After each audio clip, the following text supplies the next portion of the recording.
कशा पद्धतीने ती मिस राजेश्वरी आणि चुटकी तुझ्या आयुष्यात आली? आपण म्हणतो ना लग्न संजोगनी होतात. हा. हो ना, हा. तसंच आपण संजोगनी झालं. मग ही चुटकी आणि काजोल यांचं नातं कसं होतं DDLJच्या दरम्यान? हे करू नकोस, आवाज करू नकोस. जसे मोठी बहिणी करतात ना, मोठ्या तसंच. बहिणी करतात. हो तसंच होतं. आयुष्यात एकदा तरी शाहरुख खान बरोबर फ्लर्ट करायला भेटलं तरी काय की मी 12 वर्षाची होती.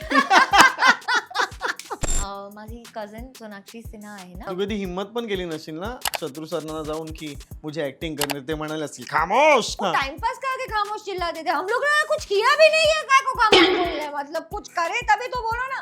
पूर्ण बॉलिवूडला पाहून मी मोठी झाली. लोक येतात एकदम एक्साइटेड, असं डोळे एकदम चमकते. लव्ड योर वर्क इन कुछ कुछ होता है. Anjali Anjali Anjali I love you. मेहरबानी केली त्यांच्यावरती. अरे काय विचारताय, त्यांनी मला रोल दिला. नाही नाही, मी रोल ऍक्सेप्ट Accept केलं. निवेदिता सराफ पुढं म्हणजे लाड करायची मला. बापरे, फ्री मध्ये काम केलंय, पण काम एक क्वालिटीची असली पाहिजे. कमी काम करा पण मस्त काम करा. 30 वर्षानंतर पण लोक सांगतील अरे वा. स्टँडअप कडे कशी काय वळलीस तू? डिप्रेशन. शत्रुघ्न सिन्हा सरांची फॅमिली तुझ्या इतकी जवळ होती, तुला ह्याच्यातून बाहेर काढण्यासाठी त्यांनी कधी मदत नाही केली? खरंच सांगू, सगळे आपल्या लाईफ मध्ये बिझी असतात. की मी 15 वर्षाची होती तेव्हा बाबा वारले.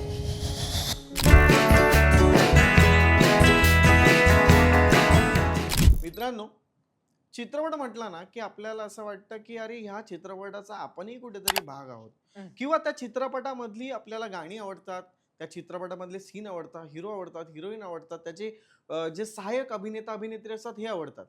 पण ज्या अभिनेत्रीला मी आज तुमच्या समोर आणलंय, ती अभिनेत्री आजही आमच्या 90-2000 दशकातल्या संपूर्ण जो काळ होता ना तो गाजवलेला काळ आहे, आणि ती सर्वांची लाडकी अभिनेत्री आहे. तुम्ही DDLJ पाहिलात का? सो DDLJ मध्ये आपण राज आणि सिमरन यांची प्रेम कहाणी पाहिली, पण जर ही नसती ना तर त्यांची प्रेम कहाणी पूर्णच होऊ शकली नसती. कारण ह्या प्रेम कहाणीमध्ये तिचा सर्वात मोठा हात आहे. अर्थातच ज्या अभिनेत्रीने आपल्या खूप कमी वयामध्ये अवघ्या भारताचे नव्हे संपूर्ण जगाची मनं जिंकली, अशी अभिनेत्री आज आपल्या सोबत आपल्या नो फिल्टर मध्ये आलेली आहे, पूजा रुपारेल. नमस्कार. पूजा, खूप खूप स्वागत है तुझा. मुझे आपसे Thank you. ये बात कहनी है कि ये पूजा का इस इंडस्ट्री मराठीत में. बोल ना, आता मी बोलू शकते काय असं. हा, हो ना. मराठीत बोलू शकतो? अरे मग माझ्यासाठी फार सिंपल होऊन गेलं. मग म्हणजे काय? कसं आता मी बोलू शकतो जन्म मनमुरादपणे का? इथे झालंय. क्या बात आहे. मग पूजा, DDLJ बद्दल बोलूया आपण. की DDLJ हा सिनेमा मला नाही वाटत की आज तागायत म्हणजे आजच्या जनरेशन पर्यंत कोणी नाही पाहिला असेल, कारण तो सिनेमा थिएटरमध्येही खूप चालला, तो टेलिव्हिजनही प्रचंड चालला, आणि आजही आपण सोशल मीडियाच्या माध्यमातून तो DDLJ जिवंत ठेवलेला आहे. I know. सो तुझं या सिनेमाचं कास्टिंग कसं झालं होतं, आणि कशा पद्धतीने ती मिस राजेश्वरी आणि चुटकी तुझ्या आयुष्यात आली? आपण म्हणतो ना लग्न संजोगनी होतात. हा. हो ना, हा. तसंच आपण संजोगनी झालं. हा. जेव्हा काहीतरी घडायचं असतं तेव्हा ते घडतं. हो ना. मग किंग अंकल फिल्म केली मी अगोदर, ती चित्रपट केली. त्याच्या अगोदर मी 4 वर्षाची होती, तेव्हापासून मी ऍड्स वगैरे करायची. हा. आणि हो मॉडेलिंग वगैरे करायची. पण स्टुडंट मी खूप फार लय छान होती. आता पण मला शिकायचं खूप हौस आहे. म्हणून तेव्हा किंग अंकलच्या नंतर एवढं मोठं रोल होतं की आईबाबांनी विचारलं की आता त्यापेक्षा लहान रोल करायला अर्थ नाहीये, आणि तिला अभ्यासही करू द्या नीट, कारण की आता वय अभ्यास करायची आहे. जी खूपच म्हणजे आभार आहे त्यांचं की काय मस्त डिसिजन होतं. आणि त्यानंतर फिल्मक्राफ्टच्या ऑफिसमधनं त्यांनी राकेश रोशनच्या ऑफिसमधनं त्यांनी माझा नंबर घेतलं, यश चोप्राजींच्या ऑफिसच्या लोकांनी. हा. आणि एक दिवस म्हणतात ना, and one day the phone rang, तसं तर काहीतरी घडलं. एक हा. दिवस फोन वाजला, आपले पुराणे फोन जे होते Landline. हा. लँडलाईन वरती, आणि त्यांचा फोन आला. मग आता त्यांना कसं नाही म्हणायचं, काय म्हणायचं. यशराज हो ना, फिल्मचं कोण नाही म्हणणार. मग भेटायला तरी गेलो आम्ही, आणि त्यानंतर म्हणजे द रेस्ट इज हिस्ट्री आपण जसं म्हणतो. मग संजोगनी झालं. तुम्ही सगळ्यांनी मॅनिफेस्ट केलं मला ह्या फिल्म मध्ये. नाही, पण आजही ना DDLJ बघताना तुझा तो निरागस अभिनय पाहून ना इतकं भारी वाटतं ना की अरे यार, खरंच यार, थँक आपल्याला आपल्या आयुष्यात जर एखादी मुलगी असावी ना, तर पूजासारखी असावी किंवा त्या अरे चुटकीसारखी रे, असावी, अरे रे. की अरे किती निरागस. आणि कसं असतं, एखादा सिनेमा ज्या वेळेला घडत असतो त्यावेळेला त्याचे को ऍक्टर्स पण तितकेच महत्वाचे असतात.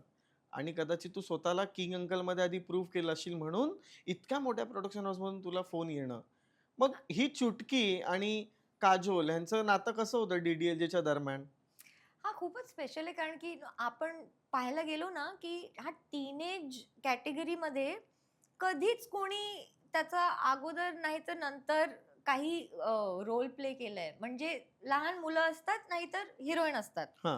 म्हणून हा कास्टिंग आणि जे कल्पना पण त्यांची होती, की आपण असं कॅरेक्टर करू, ते खूपच निराली होती आणि एकदम मस्त होती. हम्म. काय लाईन्स पण लिहिलेले आणि ते पूर्ण प्रोसेस पण काय क्लासी होतं खरोखर. ते पॅम चोप्रा जे आपले खूपच म्हणजे किती सुंदर. पॅमी अँडी. पॅम आंटी, अरे बापरे! Too classy, too beautiful.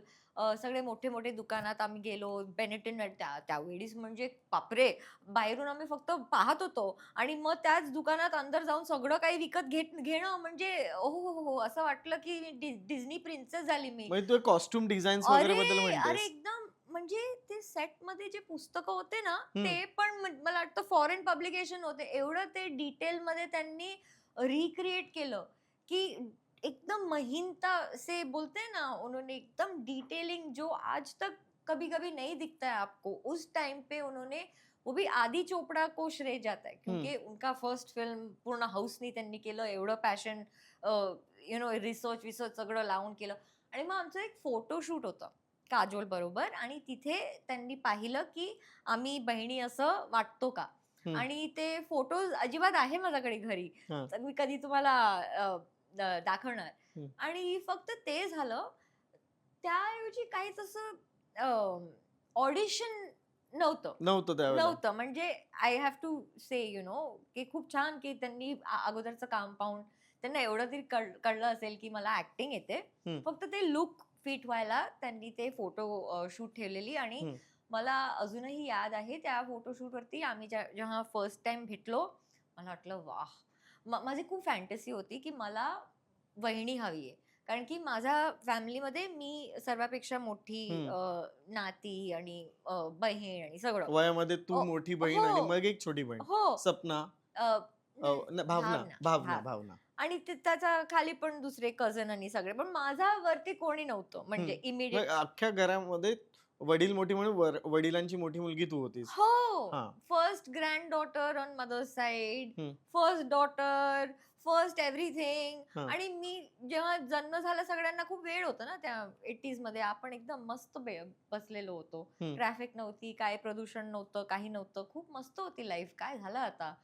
पण हो, म्हणून आम्ही ते ऑडिशन केलं आणि मी खूपच म्हणजे हॅपी झाली, की अरे वाह! मला दीदी भेटली.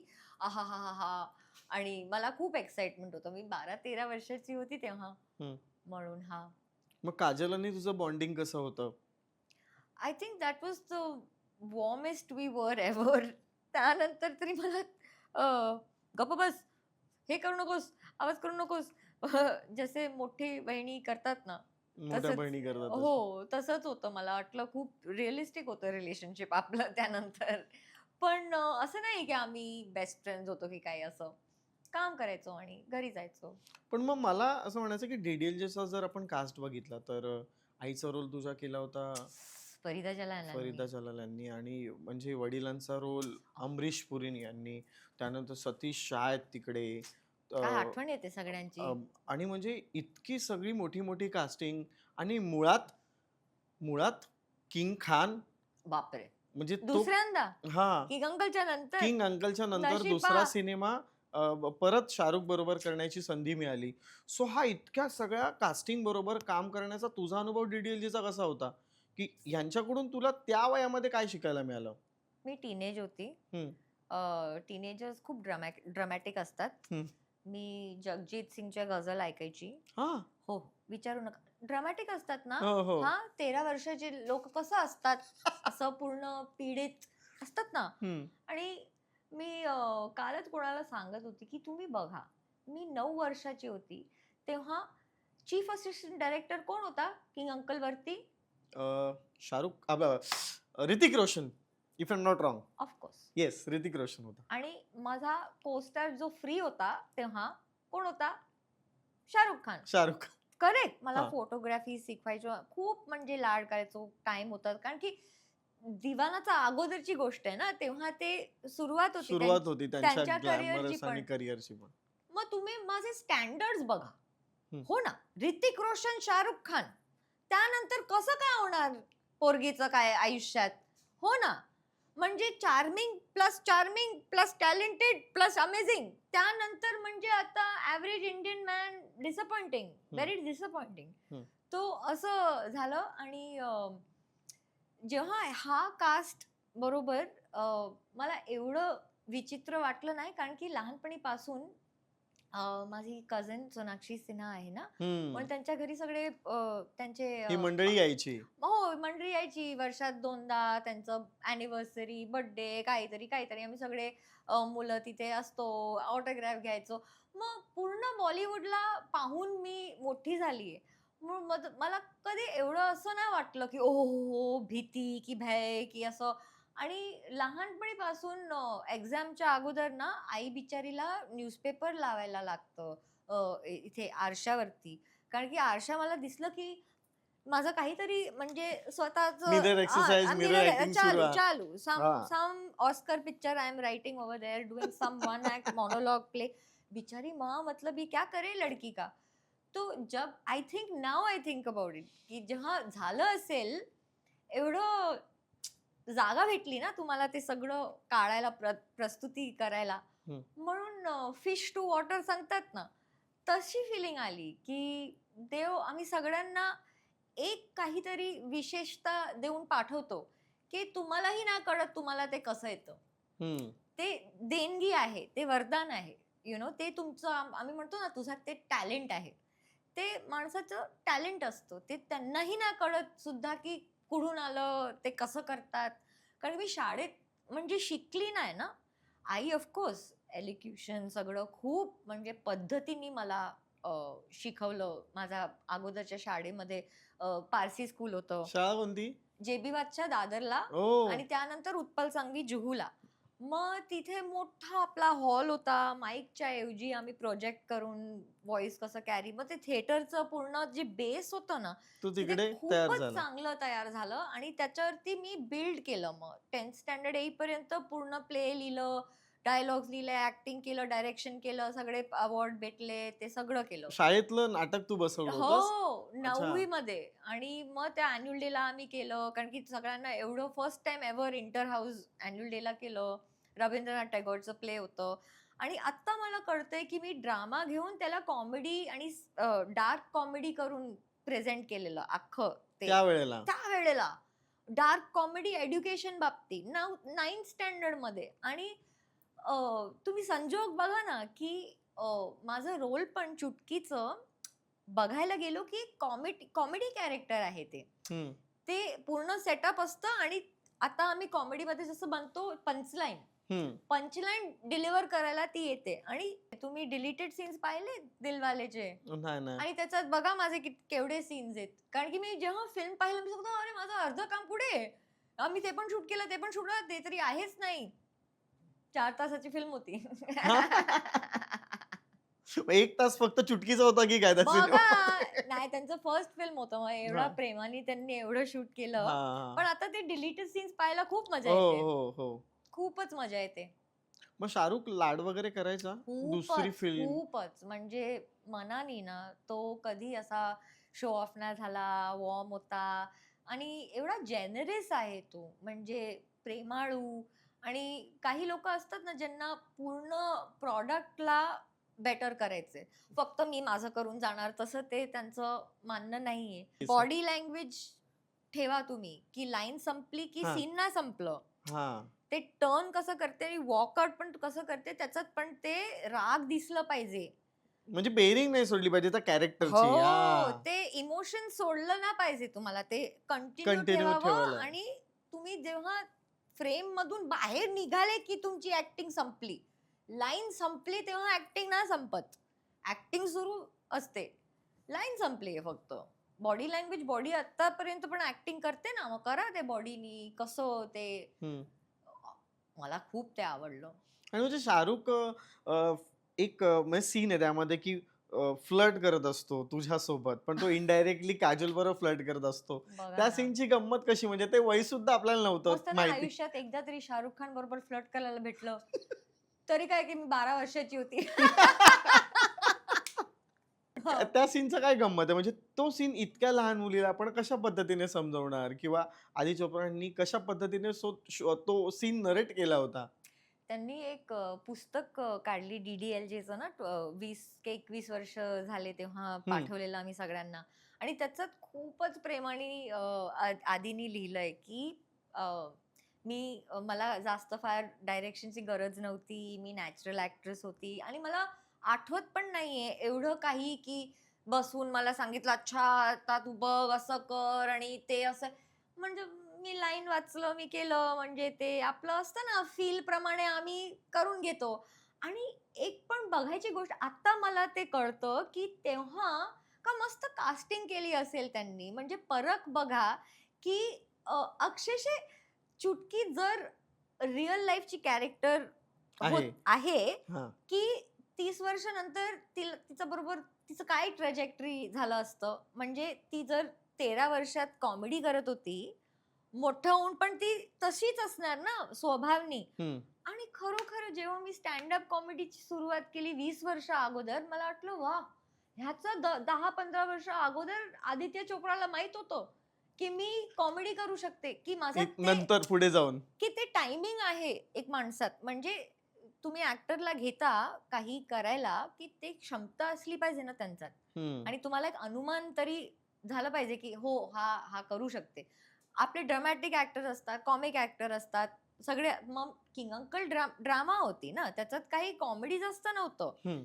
प्रिडॉमिनेंटली ड्रामा जॉनरचं आपलं. हम्म. मग हा predominantly drama comedy. If you see some अनुपमजीचं कॅरेक्टर, हो. माझं, हेमानी शिवपुरी, हो. आम्ही सगळ्या सीन मध्ये तिथे कॉमिक रिलीफ होतो. शाहरुखने कॉम्प्लिमेंट दिलेली आठवते का DDLJच्या वेळेला, किंवा त्याने काय एखादं गिफ्ट दिलं होतं असं, की सर्वात लहान तू होतीस त्या सिनेमामध्ये? नाही, पण आम्ही जेव्हा कपिल शर्मा शोला गेलेलो ना, हम्म. तेव्हा खूपच थॉटफुल रिअली गोष्ट केली त्यांनी. ओरिजिनल DDLचे हम्म. पोस्टर आणलेलं त्यांनी. हो. ओरिजिनल पोस्टरवरती सगळ्यांची सही घेतली. हा. आणि एका दिवशी ते, आता काय माहित त्यांच्या घरी लावली असेल कुठेतरी, पण मला ते खूपच थॉटफुल वाटलं. DDLJ आज 1600 आठवडे चाललाय. तू काय वाटतं ह्याच्या अजून मागचं? 1600 प्लीज, थँक्यू. म्हणजे तो काळ एक 32 वर्ष होत आली आता 80 सिनेमाला. बरस की होंगी मैं, तभी DDLJ भी वो का सबकी फेवरेट. मराठा मंदिर में जा रहे होंगी. स्वतः इतक्या वर्षाने सुद्धा चुटकीला तितकंच प्रेम मिळतं का? अजूनही लोक चुटकी म्हणून ओळखतात, आवाज देतात का असं चुटकी असं वगैरे? ते तरी होतं, हा. नो डाऊट, हम्म. You know. पण आजही होतं. 2-3 आता गंमतची वार्ता आहे, ह्याच्या गोष्टी आहेत हा. ह्याच्याबद्दल रिलेटेड. म्हणजे हम्म. मला वाटतं लोकांनी बदाम खायला कमी केलंय की काहीतरी. पण असं खूप होतं की मी कुठेतरी बाहेर आहे हॉटेलला, हम्म. आणि मग दुसऱ्या टेबलला ना असं माणसं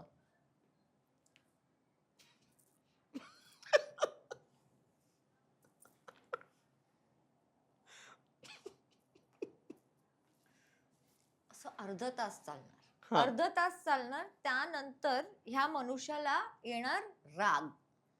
की आता माझा उपर तो काढणार, माझा वरती काढायला, मग असं where have I seen you, हे भगवान, आय वाज लाईक सॉरी. असं घडलंय? असं कितीदा, आणि 100दा, आणि 100दा. आणि मग एकदम रागात येऊन मला ओरडून विचारतात, where have I seen you. कारण की त्यांना हा असं म्हणजे हा जे ते डोक्यात की अरे पुढे पाहिलंय, कुठेतरी पाहिलंय, आठवत नाही, आठवत नाही, आठवत नाही. आणि एवढं इरिटेट होतं त्यांना की आता रागात येऊन मला ओरडून विचारतात, "Where have I seen you?" मग मला स्वतःला इंट्रोड्यूस करावं लागतं. ह्याच्यापेक्षा पण अमेझिंग लोक येतात, एकदम एक्साइटेड, असं डोळे एकदम चमकते, लव्ड युअर वर्क इन कुछ कुछ होता है. Anjali Anjali Anjali I love you. मग काय सांगायचं, बदाम खा सगळे लोक, थोडासा बदाम खा, हो ना, असं नका करू. पण मला मला काय म्हणायचंय की नाही एखादा पण हा कधी कधी हे होतं. मोस्ट ऑफ द टाइम लोक खूपच स्वीट आहात हा आणि ते त्यांना जेव्हा आठवण येते त्या दिवशी मी रॉयल ऑपेराला हाऊसला गेलेली आणि माणस आलेला त्याच्या वाईफ बरोबर आणि मला सांगितलं, मॅडम स्कूलमध्ये सगळ्यांना काजोलवरती क्रश होतो पण मी तुमच्या वयाचं होतो मग मला तुमच्यावरती क्रश होता. मी मी त्या वयाचा नव्हतो तरी माझं क्रश अरे होतं. अरे अरे मी सांगितलं, बायको ना बाहेर काढ ना, तू बायकोच्या समोर सांगतो मी असं. पण असंही होतं म्हणजे खूप मग डीडीएलचे प्रकारचे फॅन्स असतात. डीडीएलचे नंतर मला असं कळलं की तुला पत्र यायची हो घरी. हो माझं स्वतःचं झिप कोड होतं. तुम्हाला झिप कळत कोड म्हणजे म्हणजे पिन आपण कसं अंधेरी 000 हा आणि पिन कोड असतो पिन तो. कोड असतो ना. हा तुम्ही कधी इथे गेलायत पोस्ट ऑफिसला? हा हा हा हा मग तिथे अगोदर टेबल्स असायचे आणि मेल यायचं आणि लोक ते निवडून ठेवायचे ना झिप कोड मध्ये. झिप कोड मध्ये. हा झिप हा कोड मध्ये ना. म्हणजे हे ह्या एरियामध्ये जाणार, हे ह्या एरियामध्ये हो जाणार असं. पण फक्त माझ्या घरासाठी एवढे पत्र यायचे की माझ्या नावाखाली एक नवीन झिप कोड होतं की हा आहे आपला झिप कोड आणि हा आहे zip code name Pooja Ruparel. Pooja Ruparel was a proper zip code. आणि मग दार उघडायचो आम्ही आणि असे पत्र. तुझ्या डीडीएलच्या आधी तू किंग अंकल नावाचा सिनेमा केला जो तुझ्या आयुष्यातला पहिला सिनेमा होता. सो तो सिनेमा कसा काय मिळाला? ते पण संजोग संजू म्हणतात. कारण की माझी कझिन सोनाक्षी सिन्हा तर त्याची आई माझी मासी मावशी. मावशी. हा मग मी हे सगळं बिल्डिंग मध्ये प्रोग्राम वोग्राम चालू असतं मला. तू कधी हिम्मत पण केली नसेल ना शत्रू सरना जाऊन की मुझे एक्टिंग करने, ते म्हणाले असतील खामोश काय असं अरे वो वगैरे. बचपन से हम लोग को खामोश चिल्लाते थे, हम लोग सब ऐसे हो जाते थे 4 साल की उम्र से. फिर वो बाहर जाते थे, हम लोग करने लगते थे वापस जो भी कर रहे हैं वो हाँ टाइम पास करके खामोश चिल्लाते थे. हम लोग ने कुछ किया भी नहीं है, काय को खामोश बोल रहे हैं, मतलब कुछ करे तभी तो बोलो ना. हम्म, उनको मजा आता था हम लोग का रिएक्शन देखे क्योंकि हम लोग ऐसे झटके में सब लोग डर जाते थे हम्म. क्योंकि इतना बड़ा आवाज ना, बाप रे बाप रे. मैं तो वेफर लाउडली खाने से डरती थी कभी कभी कि वो आवाज बहुत लाउड हो जाएगा. क्योंकि वो कान के अंदर आवाज आता है ना, तो आपको मालूम नहीं कि बाहर लाउड नहीं है. तेच ना, माझ्या मावशीच्या घरी हा टेप वाजत होता माझा. मी कॉलनीमध्ये एक प्रोग्राम केलेलं मिनी पॉप्स करणं, ते डान्स आणि सगळंच हा, शो होतं. म्हणजे अॅन्युअल दिवाळी असतो वगैरे ते. दिवाळी फनफेअर मध्ये ना हा फंक्शन होतं त्याच्यात माझा मेन रोल होता. आणि आई आई कशी असतात, व्हिडिओ रेकॉर्ड माझी पोरगी. मग त्यांनी त्या दिवशी त्यावेळीस म्हणजे व्हिडिओ रेकॉर्ड करणं व्हिडिओ रेकॉर्ड केला होता त्यावेळेला, त्यावेळेला म्हणजे तुम्हाला 90sच्या काळात. 90sच्या काळात. म्हणजे मी तुम्हाला सांगू 81 सोबत 89. इमॅजिन इन 89 पैसे देऊन व्हिडिओग्राफरला बोलवून तो मोठा मोठा कॅमेरा कॅमेरा. हो असायचा, तो मोठा कॅमेरा टेप वरती. हो म्हणजे असं फोन म्हणून नव्हतं हो ते. प्रॉपर रेकॉर्डिंग आमच्यासाठी आईनी केलेलं. आणि आई आई लोक कशा असतात ना, त्यांना शो ऑफ करायचं असतं त्यांना, हो. त्यांची माझ्या पोरीचा माझ्या डान्स माझ्या बघा, माझ्या माझ्या पोरीचा dance. तेच ना. तो तिचा बहीणला अगोदर गेलं माझ्या पोरीचा डान्स पाहायला आणि बहीण तो कसेट पाहत होती कारण की मी त्यांची भाची. आता आजपर्यंत मला एवढं प्रेम करतात. सकाळी यायचं अगोदर बिर्याणी पाठवलंय मला. मग खरोखर माझ्या आईची मोठी बहीण तीच आहे. सोनाक्षीची मम्मी. हो हो हो म्हणजे अजिबात केवढं प्रेम आहे माझ्यावरती. खरोखर आईच्या नंतर त्यांचाच हात आहे डोक्यावरती. म्हणून त्यांच्या घरी ते प्ले होत टेप होता दाखवत होते. टेप चालू होतं आणि पिंकी रोशन आले. त्यांच्या घरात ना इंटिरियरचं काम चालू होतं. मग ते पाहायला आलेले. त्यांनी टेप पाहून सांगितलं, अरे ती कोण आहे ती मुलगी, आम्ही पण शोधतोय एका मुलगीला ह्या चित्रपटासाठी.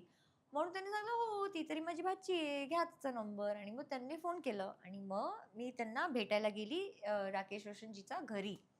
आणि यंग ऋतिक रोशन होता, त्याची बहीण होती. ते कॉलेजमध्ये होती तेव्हा, म्हणजे 18-19 वर्षाचे ते पण असणार तेव्हा. मी 9-10 वर्षाची होती.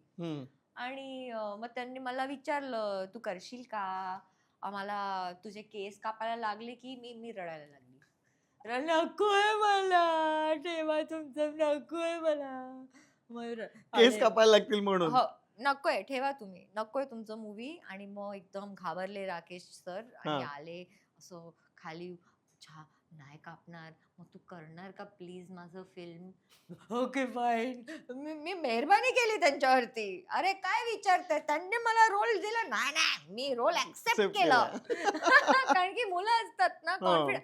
आणि आई-बाबांना खरोखर क्रेडिट, सॅल्यूट, हॅट्स ऑफ, की त्यावेळेस पण कधीच मला एक क्षणाला असं नाही वाटलं, की त्यांच्या खुशीसाठी मी करते, त्यांना बरं वाटेल म्हणून मी करू का? ते विचार सुद्धा नाही आलं. मला क्लिअर एकदम अडल्ट बरोबर आम्ही बोलतो ना, तसं मला विचारलं पापांनी, "करायचं बेटा?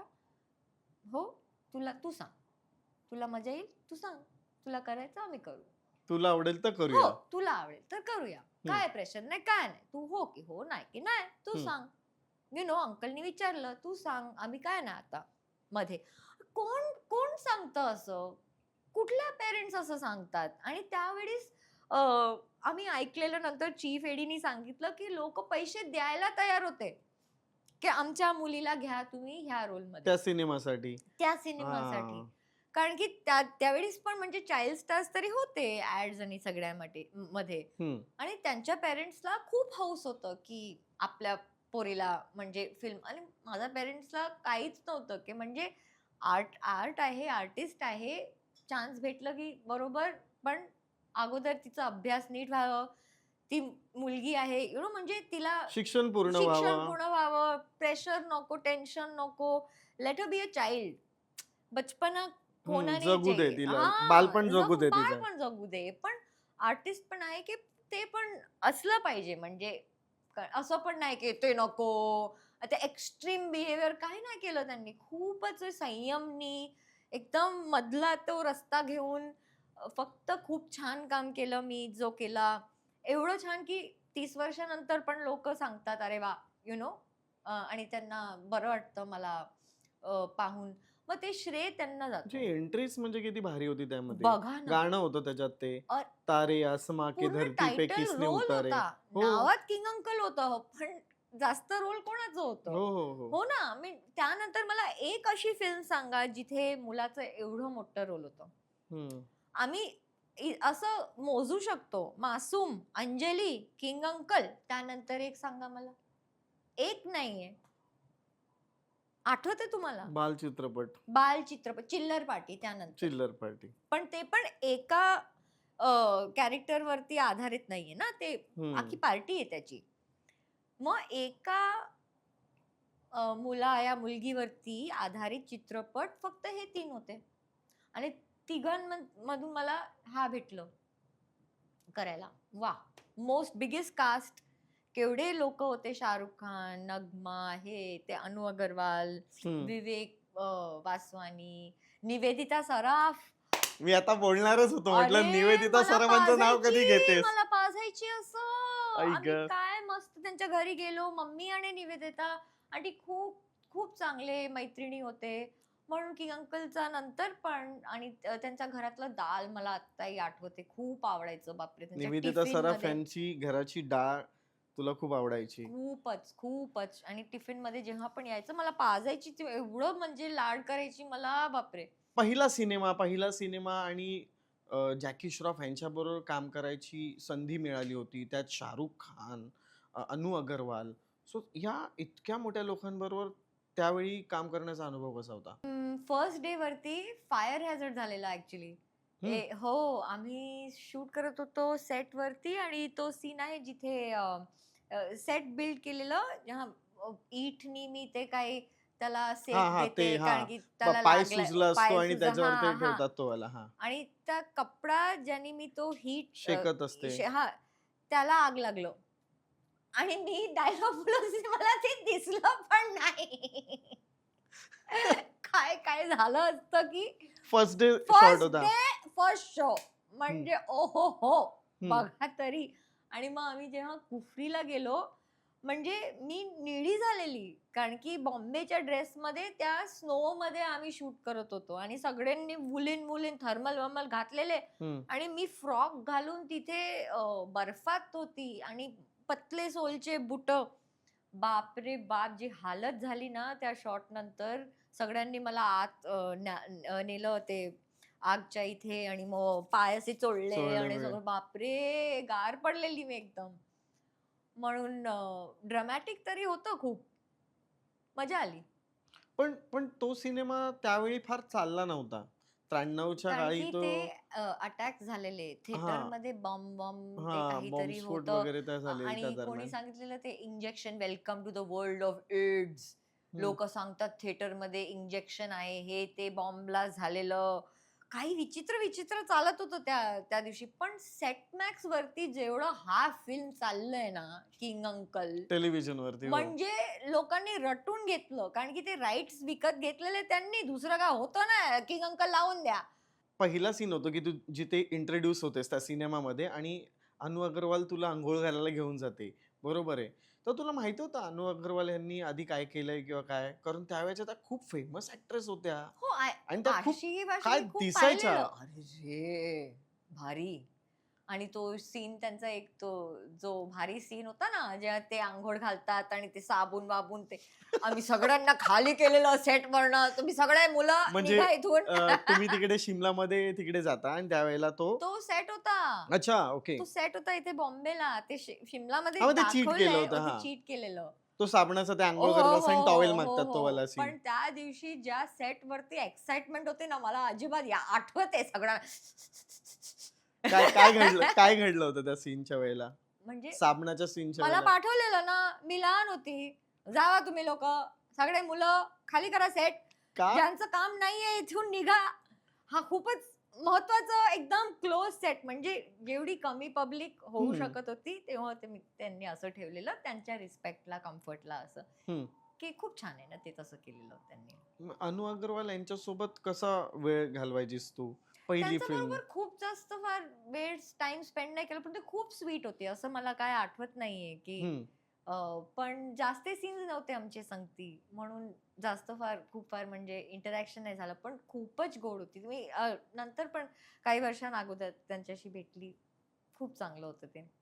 ओके. एखादी म्हणजे पहिली फिल्म आपली, तर त्यात जग्गू दादा, बरोबर आहे की आजही तो माणूस इतका प्रेमळ आहे, इतका सोशली सुद्धा ऍक्टिव्ह असतो आणि तू सुद्धा त्यांची एक गोष्ट पुढे नेतेस, ती म्हणजे झाड तोडायचं नाही, एन्व्हायरमेंटला वाचवायचं, झाड लावलं पाहिजे. सो त्यावेळेला त्यांनी तुला काय असं शिकवलं होतं, काय सजेशन दिलं होतं की तुला लाईफमध्ये कशा पद्धतीने तू ह्या क्षेत्रामध्ये काम कर? काय असं त्यांची शिकवण होती तुला? काही ह्याच्या बाबतीत मला काही शिकवण दिली नव्हती. हम्म. ते ना खूपच मजाक करायचे. हम्म. टायगर श्रॉफ लहान होता तेव्हा. हम्म. 2 वर्ष, एक दोन एकदम लहान तू होता. म्हणजे कोणाला एवढा कमी वयात बघा ना, बघितलंयस? बघा ना, मी हा? कधी कधी विचारते. खरोखर शाहिद कपूर माझा कॉलेजमध्ये होता. हा, माझा क्लास मिठीबाई कॉलेज ना? मिठीबाई कॉलेजला, रिषिता भट, भावना पानी, शायद आम्ही सगळे एका क्लासमध्ये होतो. ईशान ला मी बेबी च्या टाइम मधून पाहिलं, कारण की मी त्यांच्या आई बरोबर कथक शिकायची. निलिमा अझीम. हो, नीलमा अझीम. हो, मग ते माझी गुरुमा. तो हो, मला खूप खूप लोकांशी भेट झाली. टायगर लहान असायचो आणि मग ते रेनेसॉन्स मध्ये एट्रियम असायचं, ते डोम सारखं. मग तिथे काहीही बोललो की एको व्हायचं ते. मग जग्गू दादा त्याला सगळे शिव्या शिकवायचे आणि तिच्यापासून तो बिचारा एकदम फॉरेनर बेबी, लाईट आईज त्याचे, हा, गोरा गोरा गोरा डिम्पल्स. पान. म्हणजे असं तो वाटायचा ना की सुपरमॅनचा बेबी आला एकदम डायरेक्टली. जॅकी श्रॉफ हे टायगरला शिव्या शिकवायचे. शिव्या शिकवायचा आणि सगळे असे असे करतात, कारण की एक लहान बेबी सगळे बोलले काय काय चाललंय काय चाललंय, बेबी के आवाज में शिव्या. हे भगवान. और फिर वो हसता था. मग ह्या जग्गू त्यांनी दादा. त्यांना शिकवलं, तुम्हाला काय हो. शिकवलं त्यांनी? मला काय, मी फक्त बघायचे सगळं. आणि मग बिचारी आयशा श्रॉफ येऊन न्यायची, माझा मुलगाला काय शिकवतो. मी नेते त्याला. मला एवढं आठवते, पण मी पण लहान होती ना तेव्हा. मला मला एक क्युरिओसिटी अशी आहे की किंग अंकलच्या दरम्यानची ती मुलं होती तुझ्या सोबत को ऍक्टर्स होती, त्याच्यामधली आज किती जण कॉन्टॅक्ट मध्ये आहेत का तुझ्या?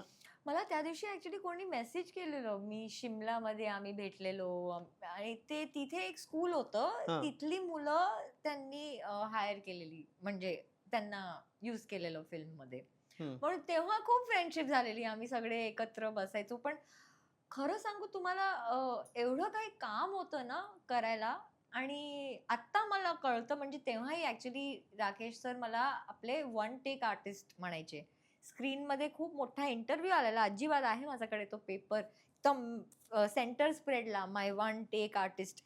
पण तेव्हा रोल होता ना हो, रीलवर शूट रील व्हायचं, वरती, आता आणि डिजिटल वरती हो, आलं आपण. आणि ते वाचवलं की खूप मोठी मोठी गोष्ट गोष्ट. आहे. प्रोड्युसर आणि प्रोड्युसर डायरेक्टर एकच होते ना, म्हणजे ते दोन्ही करत होते. म्हणून त्यांना कळायचं की अरे वा, ही पोरगी तरी टाइम पण वाचवते आणि रील पण वाचवते, पैसे पण वाचवते, खूप छान. मग एवढं काही रेस्ट करायला वेळ नसायचं. इनफॅक्ट बॅक टू बॅक माझे सीन्स असायचे. एकदा शाहरुख खाननी मला सांगितलं, "एक काम कर, तू पूजा इथे ये. सांग त्यांना तब्येत बरोबर नाहीये, आज मला नकोय, आम्ही सुट्टी घेऊ." मी नाही सांगू शकत असं. मी खूप डाय असायची. पण एकदा सगळे वैतागलेले, की "चल ना यार, तुझं जर बंद झालं मग आम्हाला पण सुट्टी, कारण की तुझ्या ऐवजी होणार नाही." म्हणून असं मला चिडवत होतात. चिडवायचे मग चिडवायचे, हे सॉरी. शाहरुखचं सजेशन होतं की सांग हो! की तू असं. तुझा एवढा इजनेस अभिनय, तो तू कसा त्यावेळेला प्ले करायला सुरुवात केलास? त्याचं शिकवण कुठून मिळत होती तुला? मी सांगितलं ना, मी ड्रामा करत होती, न्यूजपेपर लावायला आईला गरज पडली. हम्म. म्हणून आय थिंक त्यावेळेस ते सगळं, टीव्ही पण 3 तास असायचं. काय टाईमपास होता आमच्या टायमाला. एकच चॅनल होता. एकच चॅनल होतं, त्याच्यात 3 प्रोग्राम यायचे संध्याकाळचे, त्याच्यात 2 प्रोग्राम तुमचे कामाचे नव्हते. हम्म. सप्ताहात 1 फिल्म तुम्ही पाहायचो, म्हणजे काय मग 4 तास टीव्ही झाले. त्याच्यानंतर ते 24 तासाचे काय करायचं तुम्हाला? हम्म. मग आम्ही, आणि खूप middle class, low middle class, म्हणजे सिंपल हंबल बिगिनिंग्स होते. आई-बाबा पण पैसे एकत्र करत होते, कारण की हम्म. सगळे इथे सिंधवर्ण आले ना, हम्म. आणि तिथे खूप श्रीमंती होती. पण पार्टिशनच्या नंतर जेव्हा सगळे इथे आले, कच्छवर्ण, सिंधवर्ण, आम्ही स्वतःला एंटरटेन करायचो पूर्ण दिवस. करेक्ट. आणि मग स्वतःला एंटरटेन करण्यात हा कधी शिकलो. आणि मला खरोखर वाटतं की खूप वस्तू आपल्या रक्तात असतात. म्हणजे तुम्हाला कोणी फॅमिलीमध्ये, आणि आई-बाबा दोन्ही ॲक्टर होते. खूप एक्सप्रेसिव्ह, खूप हम्म. क्रिएटिव्ह. त्यांना कधी करायला नाही भेटलं ती दुसरी गोष्ट आहे, की त्यांना कामाला जायला लागलं आणि मला सांभाळायला, म्हणजे त्यांना सगळं गिव्ह अप करायला लागलं. पण माझी आई ब्युटी क्वीन होती ॲक्चुअली. हो. बाबांना हनीमूनवरती ती घेऊन गेली.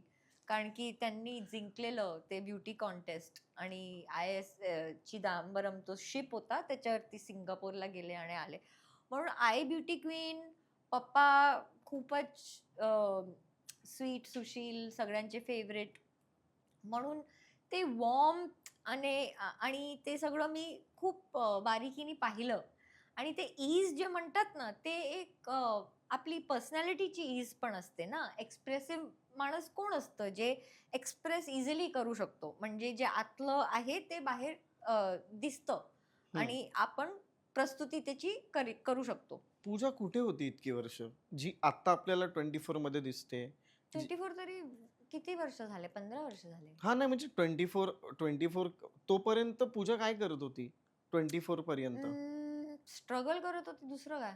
मास्टर्स इन इंडस्ट्रियल सायकॉलॉजी केलं, हम्म. कारण की मी 15 वर्षाची होती तेव्हा बाबा वारलेले. आणि तेव्हा मनात येतं ना, की अरे खूपच कुचकट आहे ही इंडस्ट्री, नकोय आम्हाला, आई पण एकटी, बहीण पण लहान, आता जॉब करावा लागेल, रिस्पॉन्सिबिलिटी घ्यावं, असं आणि ते. त्यात घरात मोठी. हो, घरात मोठी, ते सगळं म्हणजे येतात ना भानमध्ये. म्हणून मी खूप मन लावून अभ्यास केला, masters in industrial psychology. Me corporate trainer बनली. पण कुठेतरी मी ब्रोशर लिहून जात होती ना सेल्स करायला. लोकं म्हणायचे, "हे बरोबर आहे, पण अगोदर मला सांग शाहरुख खान कसं आहे?" यार, तू बघ ना, मी काय सांगते यार, शाहरुख खान कसा आहे? मला नाही माहित. 6 वर्ष झाले नाही बोलली त्याच्याबरोबर. हम्म. म्हणून ते पण नाही झालं, कारण की लोकांना एवढं प्रेम मुन्ना चुटकी की त्यांच्या घशाने खाली जात नव्हतं की मी कॉर्पोरेट ट्रेनर आहे. असं काहीतरी करेल. हो, मग मला ते सोडावं लागलं कारण की होतच नव्हतं. कोणी सगळे शाहरुख खान कैसा है मैं ही चल रहा था सब कुछ. हम्म. तो मग मी मॉडेलिंग सुरुवात केली. मग मला ते डेली सोप्स करायची हौस नव्हती कारण म्हणजे की ऑडिशन दिले होते डेली सोप्सचे तेव्हा? खूप ऑडिशन, अरे एवढे ऑडिशन्स. मी ऑडिशनला जायची ना, माझ्या नंतरचे मुलगी बसायचे. माझं ऑडिशन पाहून 5 लोक असे चालून बाहेर जायचे. नकोय आम्हाला द्यायचं ऑडिशन. मी बाहेर जाऊन लोकांना लाईन्स मध्ये ट्रेनिंग देत होती की मी बोर झाते, अच्छा चल मी तुझे लाईन्स घेते, तू तू नर्वस होऊ नकोस, नाही नाही, तू असं जाऊ नकोस, दे दे ग how sweet, how audition. Me sweet. केवढं केलंय हा तुम्हाला म्हणजे. मग ऑडिशनला सिलेक्ट व्हायचीस का तिकडे रिजेक्शन मिळायचं? Obviously far more rejection than selection, but I was also more selective about the work. So ads for example, मी जर 20 ऍड केलेत पण ते एवढे भारी ऍड्स आहे की लोकांना वाटतात की मी 120 केलेत, आणि ज्या लोकांनी 120 केलेत त्याचं तुम्हाला 2 पण आठवत नाहीये की अर्थ काय आहे. जो काही काम मला असं वाटलं की वाह मस्त आहे, करावा आपल्याला, ते सगळं केलंय मी, फ्री मध्ये काम केलंय. पण काम एक क्वालिटीची असली पाहिजे. म्हणजे कामाचे अभिनय केल्या कामाचे पैसे हो. नाही घेतलेस तू? रात्री घरी येऊन असं वाटलं पाहिजे वाह. माझं मेट्रिक खूप सिंपल होतं. काम केल्यावर तुम्हाला अशी भावना आली पाहिजे की तो जो काही आहे जेव्हा कधीही रिलीज झालं, तुम्हाला ना मित्रांना फोन करून ते बोलायचं मन केलं पाहिजे. ए माझं काम आलं, तू बघ हा, तू ये हा माझं बघायला. असं नाही की बघूच नको, चालेल डेली सोपे असू दे, नाही पण पाहिलं की चालेल. मन मारून आम्ही काम केलं ना, आणि मग तुम्हालाही you are also not proud of it. पैशासाठी केलंय, सगळ्यांना ते दिसतंय, ते टाइमपासचं म्हणजे ते व्यर्थ गेलं ना. म्हणजे पूर्ण एक्सरसाइज ते व्यायाम आहे फक्त, ते एक क्रिया आहे, ते योग नाहीये. ते कोणी आठवण, ते तुम्ही कमी काम करा पण मस्त काम करा, 30 वर्षानंतर पण लोक सांगतील अरे वा. क्या बात आहे. सो पूजा, मधल्या काळामध्ये तुम्ही एक गुजराती फिल्म केली, बरोबर आहे? इतकी मराठी तुमची चांगली आहे, हा Thank तर you. एखादी मराठी फिल्म नाही का करावीशी वाटली तुम्हाला? देत नाही कोणी मला, मी काय करू. मी केवढं सांगितलं, केवढ्या किती लोकांना सांगितलं, काहीतरी असेल की सांगा मला. अच्छा. हो, मला वाटतं हा निरोप पोचला नाही त्यांच्या. आता अच्छा. ह्या इंटरव्ह्यूच्या नंतर सगळ्यांना अरे वा काय सुंदर मराठी बोलते, पोरगीला द्या काम. पण मग एखादी मराठी फिल्म तुम्ही आता रिसेंटली कोणती बघितली होती? मराठी फिल्म्स बघता तुम्ही? हो, कोर्ट पाहिलेली मी. चैतन्य तामानेची. हो, काय होती बापरे, मस्त. सो मराठीतल्या कुठल्या दिग्दर्शकाबरोबर काम करायची इच्छा आहे? नाना पाटेकर. अच्छा. म्हणजे फार कमी लोकांना माहिती आहे की नाना पाटेकर यांनी एक सिनेमा दिग्दर्शित केला होता. नानांच्या डिरेक्शन अंडर का काम करावंसं वाटतं पूजा? म्हणजे काही कलाकारांना विचारलं ना, नानांसोबत काम करायचंय पण डिरेक्शन अंडर काम करायचंय, हे पहिली कलाकार आहेस तू बोलणारी.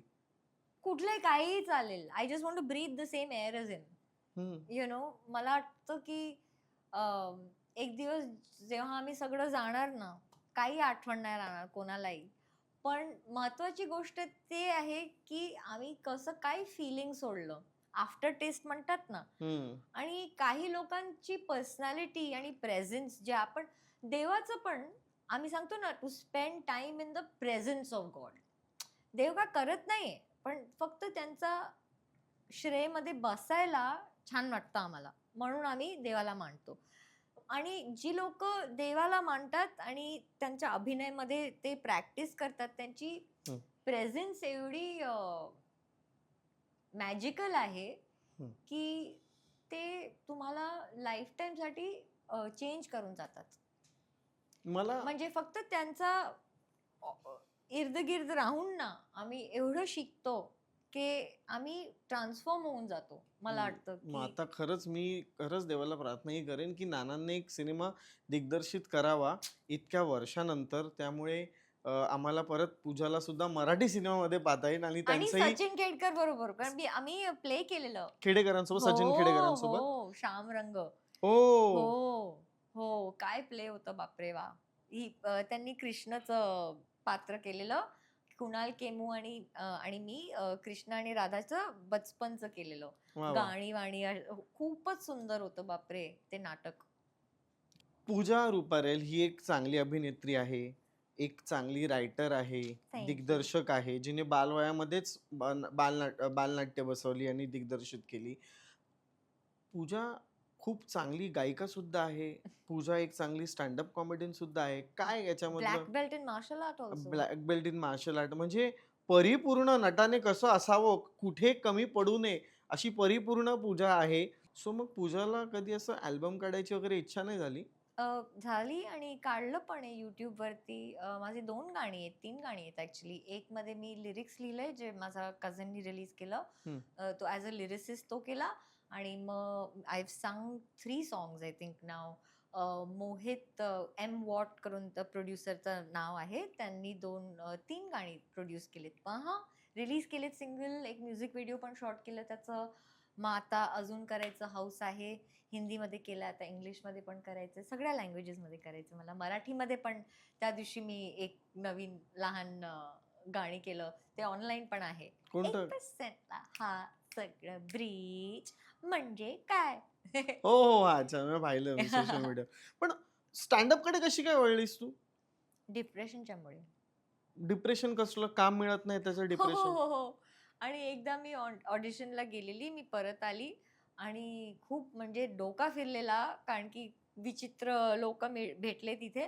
आणि परत घरी येऊन मी आरडाओरडा करते, माहिती आहे कोण भेटलं काय झालं. फ्रेंड्सला कसं म्हणतो ना, मी मैत्रिणीला सांगत होती आणि तिने सांगितलं थांब थांब थांब 1 मिनिट फोन दे. मी सांगितलं आहे. ती सांगितलं आता परत बोल, मी व्हिडिओ घेते. मी कशाला. मी परत बोलली पूर्ण आणि ती सांगितलं बघ तू फनी आहे. का मी फनी आहे का सांगते. हो तू रागवताना खूप फनी आहे. मी सांगितलं हो का, रागवताना मी फनी आहे. अरे वा, मला माहित पण नव्हतं. आणि त्या दिवशी ते सगळं सुरुवात होत होती. वरुण ठाकूर ऍक्च्युली माझ्या बहिणीबरोबर कॉलेजमध्ये होता. म्हणून तन्मय भट जेव्हा कॉलेजला होता मी, तेव्हा त्याला जज करायला नॅशनल कॉलेज जज बनून गेलेली. म्हणून सुरुवातचं अगोदरचं पण मला माहितीये त्यांचं त्यांचं. स्टँडअप. आणि त्यांचं अगोदर मी कॉमेडी करत होती 13 वर्षाचा उंमरपासून ह्याच्यात. पण ते कॉमेडीची बॅकग्राऊंड केव्हा ते आली, खूपच सुंदर गोष्ट आहे की मी कधी असं अँटिसिपेट नव्हतं केलेलं की मोठं होऊन मी कॉमेडी करणार, पण ते कसं झालं. आणि मला एक गोष्ट कळली की तेव्हा पण जेव्हा मी रायटिंग करत होती, ड्रामा लिहायला मला खूप सोपं वाटायचं. पण 2 पेजचं ड्रामा 2 लाईनचं जोक असतं. म्हणजे त्याचं तत्व मूल जेव्हा मी काढतो स्टँडअप साठी. हो, कारण की तुम्ही मोठी गोष्ट छोट्यात सांगताय एकदम टूकमध्ये, पण त्याचं जे भार आहे, वेट आहे, त्याचं खूप असतं. इट इज लिटरली लाईक आप नंगे जा रहे हो चौराहे पे, यू नो, और आप मदारी नाच. It really feels like if you are an actor specially आणि तुम्हाला ते काय सवय लागली आहे की एक ढाल असते ना, एक कॅरेक्टरची ढाल असते, कॉस्ट्युमची ढाल असते, मेकअपची ढाल असते, हा सगळे लेयर्स असतात. इथे काय लेयरच नाहीये, काहीच नाहीये. काय सेफ्टी नेट नाहीये, कोणी बँड नाहीये, कुठला डायरेक्टर नाहीये. श्रेय पण तुमचं आणि ते गेलं की पण तुमचं. जिंकलात तरी तुम्ही, ओ हरलात तरी हाला तुम्हीच. तुम्ही बघून घ्या आता. इट्स लाइक आप अलग मिट्टी से बने हुए हो, यू नो. जो एक्टर की मिट्टी और स्टैंड अप की मिट्टी, स्पेक्ट्रम अगर है वो 2 एंड है ऑफ द स्पेक्ट्रम. तो यहाँ से वहां जाने को मेरे को बहुत 20 साल लगा. पण मग मला ना एक कौतुक ह्या गोष्टीचं वाटतं ना, की हे मला ऐकता क्षणी एक नवल वाटलं की स्टँडअप मी डिप्रेशन मध्ये होते म्हणून मी स्टँडअप केलं. हे एका वाईट गोष्टीला सुद्धा किती पॉझिटिव्ह घेण्यासारखं आहे. नाही, कारण की मला त्यावेळीच कळालं की हा ड्रामा जर मी लिहत गेली की ड्रामाच होणार लाईफमध्ये. आणि तुम्हाला बॅलन्स नेहमी हवं असतं ना, की तहान वाजते की तुम्ही पाणी पिता. मग ते तुम्ही बॅलन्स करता ना, काही नीड आहे त्याप्रमाणे तुम्ही. मग डिप्रेशन झालंय की अजून तुम्ही डिप्रेशन देणार स्वतःला, की कसं चालणार. जर तुम्हाला येत असेल, तुमचं ते आर्ट आहे, त्याचं मतलब वो दवाई है ना, जो भी आप ले रहे हो वो दवाई बुरी है तो क्यों लोगे आप. अच्छा वाला दवाई लो ना जो तुमको अच्छा करेगा, क्या बकवास ले रहे हो. तो उस टाइम पे मेरे को ये भी लगा ऐसा कॉन्कर करने का कि यार ये तो बहुत डिफिकल्ट है, ये तो साला सोचा ही नहीं कि 100 बात की एक बात, रुलाने को तो 5 मिनट लगता है, क्या है उसमें, वो तो कोई भी रुला सकता है, हंसाने को बाप रे बाप। और जब आपको रोना आ रहा है किसी और को बाप रे बाप, ये तो कुछ और है भाई, ये तो भगवान का काम है, ये तो भगवान भी मतलब. अँड तुम्ही ते शब्द पहा, कॉमेडी ह्युमर म्हणजे light, this in laughter is the best medicine. Medicine. हा. आणि ते तत्व कसं आहे, लाईट आहे, हेवी नाही. आम्ही वर जातो, उपवास, उपवास म्हणजे उपर का वर. वास. हम्म. तो हा एक स्पिरिच्युअल उपवास आहे, कारण की तुम्ही घृणा, भय, ते सगळं लोभ, मोह, ते सगळं साईडला ठेवून एकदम मनुष्याच्या भावानी, मुलाच्या भावानी हसायला बसलोय. चल ना आपण हसूया, गप्पे मारू, चुटकुला बताती हूँ. केवढी मनुष्य म्हणजे माणुसकीची गोष्ट आहे ही. किती आनंद मिळतो किती समोरच्याला आनंद, आपल्यापासून. एवढं निर्मल गोष्ट आहे की बस. आणि भारतात मी one of the first 2 women to finish all 6 masks. ते साऊथ अमेरिकन ट्रेडिशनचे ना मास्क्स असतात. तुम्ही पेपर मॅशेनी ते करतात आणि ब्रीदिंग टेक्निक्स असतात. आणि शामन्स जे होते ना, शामन्स, हम्म. ते त्यांचे हीलर लोक, त्यांनी हा पूर्ण केला. खूपच स्पिरिच्युअल जर्नी आहे. तुम्ही लिटरली फ्युनरल करता इमोशन्सची. हो. आणि त्यांना बिलीफ आहे की जे इनोसेन्स आहे माणसाचं, ते एक्सपिरियन्सच्या नंतर येतं. म्हणजे जेव्हा सगळं नष्ट काही झालंय लाईफमध्ये, तेव्हा त्याचा अगोदरचं जो माणूस होता तो इनोसेंट नाही, तो चाइल्ड आहे. पण जेव्हा सगळं नष्ट झालंय आणि तेव्हा तुम्ही जर ते एक डूबते को तिनके का सहारा बोलते हैं ना, वो तिनका जो आपको बचा के रखता है, वो है आपकी इनोसेंस.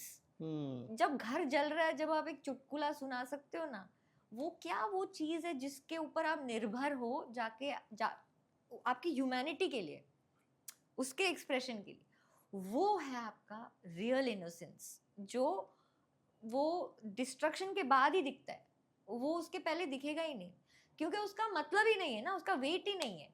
अगर सब नष्ट हुआ तभी आप खुश हो पाए, तभी उसका कुछ वैल्यू है, वरना अच्छे टाइम में तो कोई भी खुश हो सकता है.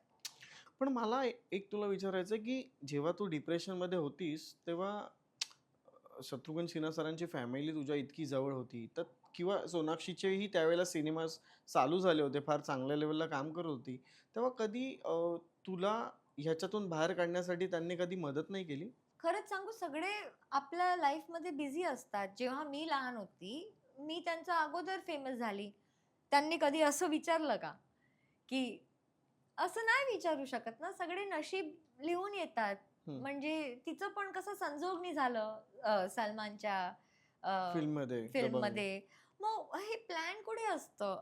जर आपण प्लॅन करून करू शकत होतो, की काय माहित आम्ही सगळे पुढे होतो.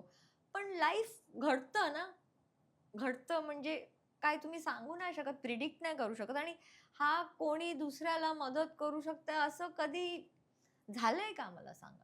एक मनुष्य सांगा, जर असं घडलं असतं, मग आज उदय चोप्रा खूप मोठा ऍक्टर झाला असता. मग इंडस्ट्रीमध्ये आता तुझ्यासारख्या एका परिपूर्ण नटीला कामं मिळत नसतील, तर तुला वाटतं का ह्याला जबाबदार नेपोटिझम वगैरे आहे, किंवा काय कारण असू शकतं? नेगेटिव्ह विचारून माझी तब्येत खराब होणार, म्हणून गीता सार जे आहे ना आपलं, जे जो हुआ अच्छे के लिए हुआ, हो रहा है अच्छे के लिए, होगा वो भी अच्छे के लिए, हम्म. ते खरोखर जीवाला लावून आणि ते मानणं खूपच अवघड आहे. आणि हा जे तुम्ही सांगितलं ते विचारणं खूप सोपं आहे. पण ते विचार करून जे परिस्थिती आहे ती बदलणार, वाईट वाटून काय बदलणार? मी 30 वर्षापूर्वी जाऊन मला कोणी आत्ता काम देणार नाही ना. आत्ता आणि पुढे तेवढंच आम्ही कंट्रोल करू शकतो. कोणी मला काम का नाही दिलं मी विचारू शकते. कोणी त्यांना स्वतः मुलांना काम नाही दिलं, नाही झालं, त्यांचं करिअर टेक ऑफ नाही केलं. कोणी काही सांगू शकतं का? कोणाबरोबर का होतं, काय होतं, कधी होतं, कशाला होतं? हे फक्त देवाला माहिती आहे ना. मग आपण फक्त आम्ही जेवढं करू शकतो तेवढं करू शकतो. म्हणून ट्रॅजेक्टरी आपल्या पर्सनॅलिटीवरती पण आहे. मग ऑथेंटिक टू माय पर्सनॅलिटी जे घडलंय ते माझी कहाणी आहे. आता पुढे जाणार ते पाहायसारखं आहे, कारण की सुरुवात एवढी छान झाली की आता क्लायमॅक्स काहीतरी असणार ना. डिफरंट पेसेस, कधी कधी स्टोरीज असतात जे स्लो सुरुवात होते मग वरती जातात. माझी स्टोरी इथे सुरू झाली, तुम्ही बघा ना. जसं क्लायमॅक्स वरती सुरू झालंय, मग त्यानंतर वरच राहणार ते कसं होणार. लाईफ हार्टबीट पण वर खाली जातो, मग आम्ही जिवंत असतो ना. ते एका जागी राहिलं की फ्लॅटलाईन म्हणतात त्याला, मग मेलो आम्ही. मग ते हा जीवनाचं हार्टबीट आहे. ते वरून सुरू झाली, मग खाली झाली, मग वर जाणार. दुसरं कुठे जाणार? जायला कोणी जागे आहे का? तुला मग असं या गोष्टीचं दुःख वाटूनच घेत नाहीस तू, की मला आता का नाही सिनेमे मिळत आहेत, किंवा मला टेलिव्हिजन वरती बोलवलं जात नाहीये? कधी किराणाच्या दुकानला गेलाय? हो म्हणजे हो. कधी किराणावाल्याला विचारलंय तुमच्या नंतर हा दुकान कोणाला जाणार?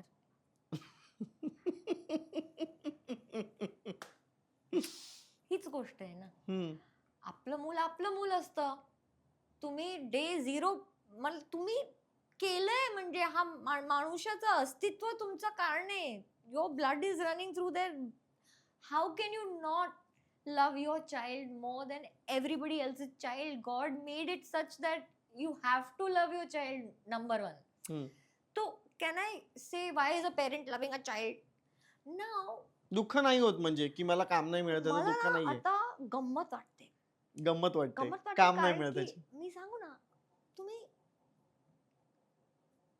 You can run but you can't hide म्हणतात ना, हो ना. मग सत्य अमेव जयते म्हणतात. सत्य समटाइम्स जयते म्हणतात का? नाही नाही. नाही ना. अमेव अमेव म्हणजे त्याच्याऐवजी कायच नाही, हो ना. मग आता त्याला 2 दिवस लागले की 20 वर्ष लागले. अमेव म्हणजे अमेव. आता कधी अमेव ते नाही माहित, पण अमेव म्हणजे अमेव. की प्रदीप सर दादांनी, गॉड ब्लेस हिज सोल, जेव्हा होते माझ्यासाठी 2 एक्स्ट्रा लाईन लिहिले, कारण की मी सांगितलं नाही मला जास्त लाईन द्या नाहीतर मी नाही करणार. मग जो प्रेम आणि रिस्पेक्ट, आणि गजराज राव असू दे, हम्म. प्रदीप सरकार असू दे, आदी चोप्रा आज पण भेटतात, एक मस्त फिलिंग असते. आणि ते जर तुम्ही जाऊन लोकांना असं गिल्ट लावलं ना, की काय असं ना करता तुम्ही, कशाला हा हा हा, ते जाणार, ते घालवणार तुम्ही. आणि चकदेला मी दिली, ऑडिशन दिली, पण नाही सिलेक्ट केलं, नाही केलं. आता का नाही केलं त्यांना विचारा ना, मला कशाला विचारताय. DDLJला जेव्हा 30 वर्ष झाले, कॉमेडीच झाली. मी PR टीम ठेवलं 1 महिन्यासाठी. मला वाटलं मस्त 30 वर्ष परत आपण बोलू त्याच्या बाबतीत. कमबॅक सगळे करू वगैरे. कमबॅक, हो. सगळे मला कॉंग्रॅच्युलेशन्स दिलवाले 30 इयर्स. आपको बुरा नहीं लगता? तू कॉंग्रॅच्युलेशन्स बोल रहा है कि चादर में चप्पल डाल रहा है? मतलब कॉंग्रॅच्युलेशन्स डायरेक्टली. आपको बुरा नाही लगता. पण आज तुझ्याशी गप्पा मारत असताना माणूस म्हणून कसं वागावं आणि कलाकार म्हणून कसं वागावं याच्यामधली तफावत नाही, तर हे एकच आहे, कारण ते रिलेट व्हायला पाहिजे. त्यामुळे आज लोकमत फिल्मीच्या आपल्या या संपूर्ण प्रेक्षकांना तुझ्याशी भेटून, तुझ्या या चर्चा ऐकून, तुझ्याशी गप्पा मारून, तुझ्याकडून काहीतरी शिकून आज आपलं हे प्रेक्षक वर्ग योगा जात करा, आहे. योगा प्लीज. हो, काहीतरी शिकायचं असेल की ते शिका, कारण की आपल्या संस्कृतीमध्ये ना A1 सॉल्यूशंस आहेत. हर प्रॉब्लम का सॉल्यूशन हमारे कल्चर में है. आप थोड़ा रिसर्च करो, सब अमेजिंग हो जाएगा. जाता आता आपण एक रॅपिड फायर घेऊया. तुला एखादी आर्ट फिल्म करायची संधी आली तर तू करशील? हो, नक्की. ओके. तुला जर एखादं पॉलिटिकल पद मिळालं तर तू करशील? Only prime minister. हा, म्हणजे हो, हो, समाजासाठी काहीतरी करावं असं वाटतं? ऑल द टाइम, नेहमी. निसर्गासाठी काय करावं असं वाटतं? खूप. निसर्गासाठी करावं असं वाटतं. ओके. जर कारण की जान आहे तो जहान आहे. एवढं जर कळालं सगळ्यांना की प्रॉब्लेमच संपले आपले. एका वाक्यात तुला जर स्वतःला डिस्क्राईब करायचं झालं तर ते काय असेल? एका वाक्यात? हम्म. 1 तास बोलून मला एका वाक्यात सांगायला मग बोलतोय? तेच आहे ना, जास्त बोलणाऱ्यांना कमी बोलायला लावणं हीच तर स्पेशालिटी असते. Intelligence is mitigating a crisis. Genius is avoiding it all together. वा. खरंच एक कलाकार म्हणून आपल्या क्षेत्रामध्ये काम करायचं असेल ज्यांना, त्यांना तू काय सजेस्ट करशील? कलाकार आम्ही सगळे आहोत. एक कप चहा पण नीट करणं कला आहे, खूप मोठी कला आहे. आणि जेवढा आम्ही शून्यचा अभ्यास केलं, तेवढंच आम्ही रंग भरू शकतो. कारण की आपला कॅनव्हास जेव्हा ब्लँक असतो तेव्हा आपल्याला ड्रॉइंग करायला मजा येते. पण त्याच्यावरती जेव्हा खूप सगळं आधीचं ड्रॉइंग असलं की मजा नाही येत. म्हणून आपल्या सभ्यतात सर्वापेक्षा सुपिरियर टेक्नॉलॉजी आहे निर्वाणची. आणि आता तरी ते फ्री पण आहे ऑनलाईन. तुम्ही ईशा योगाचा उपयोग करू शकता. आपल्याला शाळेत पण शिकवलेलं आहे. आणि फक्त काही ना करता बसलेही 2 मिनिटं स्वतःबरोबर, की मला माहीत आहे आणि पूर्ण विश्वास आहे की सगळं काही आम्ही जिंकू शकतो आणि सगळं काही आम्ही नीट करू शकतो. कारण की आम्ही सर्वापेक्षा जास्त मला वाटतं फक्त दमलोय. हारलो नाहीये. दमलोय आणि घाबरलोय आणि ते बस. आणि ते घाबरणं जेव्हा आम्ही कंट्रोल करू शकतो आणि जेव्हा परत एकदा आम्ही हृदयात फील करू शकतो की आपले देव केवढे मोठे आहेत आणि हा सगळी परिस्थिती जे आहे ते आपल्या देवापेक्षा लहानच आहे. आपल्या मातापेक्षा लहानच आहे. आणि जेव्हा आम्ही त्या विश्वासनी मॅनिफेस्ट करणार, प्रे करणार, विचारणार देवाला की आम्हाला हा द्या प्लीज आणि आम्हाला मदत करा तिथे पोचायला, हा करायला, तेव्हा नक्की आहे मला. डॉन 3 आणि रणवीर सिंग बद्दल जेव्हा तू पहिल्यांदा ऐकलंस, तेव्हा मनात काय प्रतिक्रिया होती? काय झालं? ओहो, का गेला तू? कोणी काय भांडण झालं का? सांगा ना, सांगा ना, सांगा ना. काय झालं पण? कोणीतरी मला सांगा. मी हाच विचारते. परवापासून कोणी मला सांगतच नाही काय झालं? काय झालं ते सांगतात आहे. पण कशाला झालं? मी सायकॉलॉजिस्ट आहे. मला त्याच्यातच इंटरेस्ट आहे. काय झालं ते तरी झालं. पण कशाला? कधी? कोणी का म्हणलं? हम्म. कोणी गॉसच नाही देत मला. छी यार. आणि माझ्याकडे ते बॉम्बे टाइम्स नाही येत, पेपरच नाही येत. तू म्हणजे आजही असा कुठला तुझा मित्र किंवा मैत्रीण आहे जिला तू रात्री कधीही फोन करू शकतेस 2-3 वाजता वगैरे? Luckily no, not really. No, इंडस्ट्रीतले सॅडली. कोणीच मित्र नाहीत? No, I don't think I have a 3 a.m. friend. Hmm. After a certain age, everybody goes to bed so early that nobody wants to be woken up at 3 in the morning. They're like, तुझा problem असेल की सकाळी phone कर please. हा. हा, रात्रीच माझं ते घालू नकोस माझं झोप. जाता आता एक प्रश्न विचारतो. एक अभिनेत्री म्हणून तुला स्वतःला काय सिद्ध करायचंय आता? की मी ऍक्टिंग आणि डिरेक्शन दोन्ही करू शकते एकत्र आणि रायटिंग पण.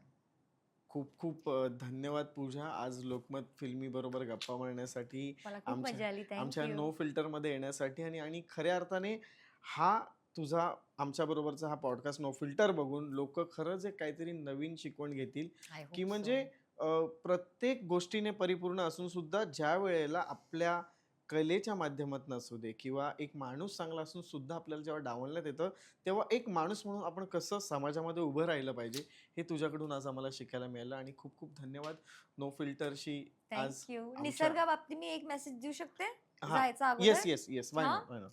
आपले भारतीय भाऊ बहिणी प्लीज जरा विचार करा की 7 पॅरामीटर्स इकोलॉजिकल आम्ही क्रॉस करून गेलोय 9 मधून. आपला मुंबईमध्ये 4 वृक्षांची ऑक्सिजन आम्हाला हवी असते, पण एक वृक्षाचं 0.28% आम्हाला भेटतं. ते कॅल्क्युलेट केलं की 7% असतं. आणि एक रिसर्चर होते ज्यांनी डिस्कवर केलं की ऑक्सिजन असताना कॅन्सर नसतं आणि कॅन्सरचं क्युअर ऑक्सिजन आहे. आपले सिमेंटची जी लावारिस ते पाईल्स असतात ना भेटसारखे ठेवलेले पूर्ण मुंबईला, ते ग्रेड A कार्सिनोजेन आहे. आणि आपण जेव्हा वस्तूला नीट लेबल नाही करत ना, मग ते कळत नाही माणसाला. आणि जेव्हा नेक्स्ट टाइम तुम्ही ते पाहणार ना, विचार करा की तो फक्त असं कुडा नाहीये, तो कॅन्सर आहे. आणि मुलांना परमनंट ब्रेन डॅमेज होतोय. पूर्ण विश्वात IQ लो मापली गेली आहे मुलांची. ही सायंटिफिक फॅक्ट आहे. आम्ही त्यांची ऊर्जा घेतली आहे. ह्याचं काय दोनमत नाही. हा झालंय, हा घडलंय आणि हा खूपच वाईट गोष्ट आहे. आणि आम्ही सगळ्यांनी एवढं लॉस पाहिलंय ना, की आम्ही खूपच दमलोय आणि रडलो नाही त्या लॉससाठी. म्हणून प्लीज रोज 5 मिनिटं घ्या आणि माणुसकी प्रॅक्टिस करा. कारण की स्विमिंग केलं की स्विमर्स बॉडी होतो.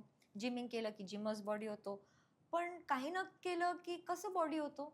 आणि रोबॉटसारखं केलं की मग रोबॉट येणार तुम्हाला न्यायला. मग नका करू असं.